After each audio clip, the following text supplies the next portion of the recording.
একজন বক্তা বলল, আমাদের দেশের কিছু আলেম যারা সহি আকীদার দোহাই দিয়া ইসরায়েলের পক্ষে কথা বলে, তাদের এই সহি আকীদা সহি মানহাজে আমরা থুতু মারি। তুমি যে আকীদা লালন করে তুমি ইসরায়েলের পক্ষ নাও, তোমার ওই আকীদার মুখে আমি থুতু নিক্ষেপ করি। আরেক বক্তার কাছে এবার এই জাতীয় সহি আকীদার যে ভাই আছে উনারা চিঠি লিখলো যে অমক বক্তা বলেছে ইসরায়েলের পক্ষে যদি কথা বলো তাহলে তোমার সহি আকীদার থুতু মারি। ওই বক্তা মাহফিলে বলে দিল, তাহলে নাম ধইরা ওরে ডাইকা আনেন, আইনা ওর মুখের মাঝে ফসরাপ করে দেন। আবু তাহা আদনান সালাফি আকীদার মুখে থুতু নিক্ষেপ করতে চেয়েছে, আপনারা ওকে ধরে নিয়ে এসে ওর মুখে পেশাব করে দেন। কয়দিন আগে একজন বক্তা কি বলল, একজন বক্তা বলল, আমাদের দেশের কিছু আলেম যারা সহি আকীদার দোহাই দিয়া ইসরায়েলের পক্ষে কথা বলে, তাদের এই সহি আকীদা সহি মানহাজে আমরা থুতু মারি। একজন বক্তা বলল যে তুমি সহি আকীদার কথা বলবা, আবার তুমি ইসরায়েলের পক্ষে যাইবা, তা তোমার সহি আকীদার আমার দরকার নাই, ইসরায়েলের পক্ষে থাকলে কিসের সহি আকীদা? তো উনি ওনার অভিব্যক্তিটা প্রকাশ করলো যে তোমার এমন আকীদায় থুতু মারি। আচ্ছা, তার কয়দিন পরে এখন আরেক বক্তার কাছে এবার এই জাতীয় সহি আকীদার যে ভাই আছে উনারা চিঠি লিখলো যে অমক বক্তা বলেছে ইসরায়েলের পক্ষে যদি কথা বলো তাহলে তোমার সহি আকীদার থুতু মারি। ওই বক্তা মাহফিলে বলে দিল, তাহলে নাম ধইরা ওরে ডাইকা আনেন, আইনা ওর মুখের মাঝে ফসরাপ করে দেন। এবার যারা ইউটিউবার আছে, ইউটিউবাররা দোনো হুজুরের কথা কাইটটা একটা বানাইছে। কথা বুঝতে পারছেন? এই যে যারা ইউটিউব করতেছে, ওরা কি করলো যে ওরা ভিউ বাড়াইতে হইব, তো এজন্য ওরা বুদ্ধি করে কি করলো, ওই প্রথম হুজুর যে বলছে থুতু মারি তার বক্তৃতা 2 মিনিট আনলো, আবার যে হুজুর কইছে এর মুখে প্রস্রাব মেরা দাও ও হুজুরের বক্তৃতা 2 মিনিট আনলো, আইনা একসাথ করে দিল, দিয়ে তারা ইউটিউবে ছেড়ে দিল। এখন এটা কি হিন্দু বৌদ্ধের কাছে যাবে না? ওরা দেখবে এক হুজুর কয় থুতু মারো, আর এক হুজুর কয় মুখে প্রস্রাব করো। হুজুররা এত খারাপ। আলটিমেট ইসলামের অপমান হচ্ছে কিনা? কথা বলতে হবে, ইসলামের অপমান হচ্ছে কিনা? সংযত হন প্লিজ, সংযত হন প্লিজ, সংযত হন প্লিজ। সমালোচনা হোক উত্তম ভাবে, সমালোচনা হোক উত্তম ভাবে। আদ-দীনু ওয়ান-নাসিহা, আদ-দীনু ওয়ান-নাসিহা, আদ-দীনু ওয়ান-নাসিহা।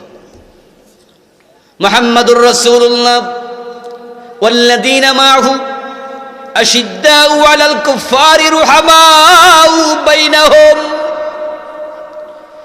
আল্লাহ চরিত্র বলে দিল, নবী মুহাম্মদ এবং তার সাহাবাদের চরিত্র কি ছিল শোনো। রাসূলুল্লাহ সাল্লাল্লাহু আলাইহি সাল্লাম এবং সাহাবায়ে কেরাম রাদিয়াল্লাহু তাআলা আনহুমের চরিত্র হলো তারা মুসলমানের ব্যাপারে বড় দয়ার সাগর ছিল, কাফেরদের ব্যাপারে কঠোর ছিল। এখন তোমরা আলেমেরা মুসলমানের বিরুদ্ধে কঠোর হও। একজন আলেমের মুখে আরেকজন আলেম প্রস্রাব করতে কেমনে কয়?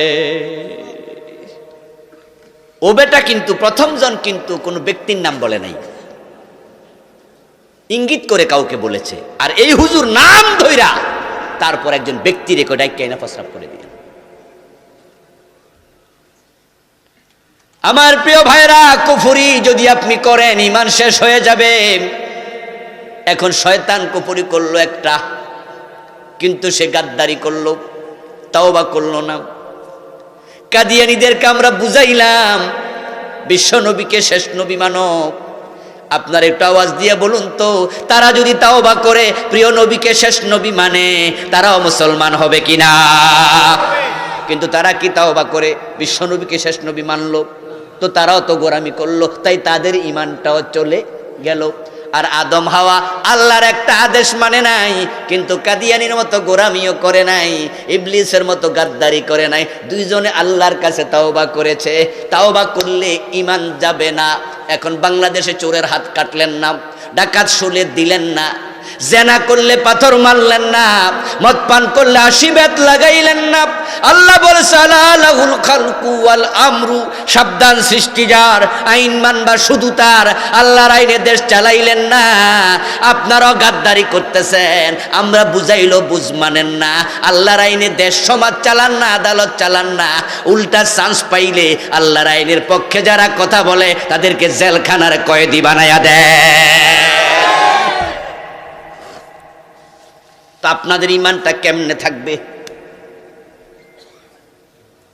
এ কুফরি নিয়ে আমি একটা বই লিখছি। এই বইটা ইমান, কুফর ও নিফাক।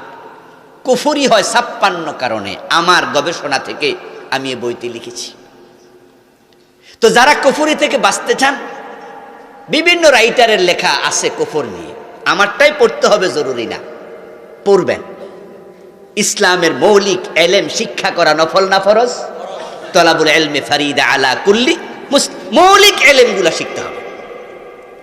তো কুফর নিয়ে আমি লিখছি, 56টা কুফর লিখছি।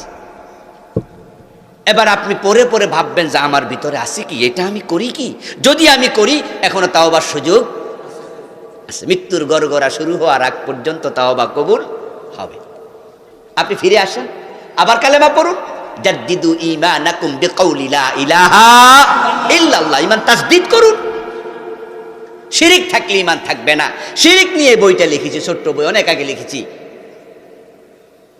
ইতিমধ্যে 15তম এডিশন শেষ হলো, 2017তে লিখেছি মনে হয়। এই 5 বছরে 15 বাসা পাইছি, আলহামদুলিল্লাহ। অসংখ্য গিয়েছে। এটার মাঝে আমি 29টা শিরিক লিখছি, যেগুলো বাংলাদেশে অলরেডি চলমান। নির্বাচন যখন আসে, শিরিক বেড়ে যায়। ধর্ম যার যার উৎসব সবার। হিন্দুদের দুর্গা পূজার সময় স্লোগান বেড়ে যায়, নির্বাচন আসলে জনগণ সকল ক্ষমতার উৎস, এই স্লোগানটাও বেড়ে যায়, ঠিক কিনা? আবু নসর ভাই কিন্তু বলেছে এটা নিয়ে কিছু কথা। আন্নাল কুওয়াতা লিল্লাহি জামিআ, সকল ক্ষমতার মালিক কে? জনগণ সকল ক্ষমতার উৎস বললে শিরক হবে, শিরক, শিরক। লাকুম দীনুকুম ওয়ালিয়া দীন, তোমার ধর্ম তোমার, আমার ধর্ম আমার। ধর্ম যার যার উৎসব তার তার, ধর্ম যার উৎসব সবার, এটা হতে পারে না।